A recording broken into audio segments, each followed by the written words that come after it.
The National Weather Service in the Twin Cities has issued a tornado warning for Douglas County, Central Polk County, until 5 p.m. At 4:22 p.m., a severe thunderstorm capable of producing a tornado was located 6 miles southeast of Starbuck, or 22 miles south of Alexandria, moving north at 70 miles per hour.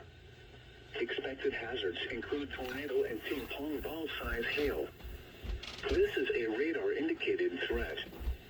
The following impacts are expected. Flying debris will be dangerous to those caught without shelter. Mobile homes will be damaged or destroyed. Damage to roofs, windows, and vehicles will occur. Tree damage is likely.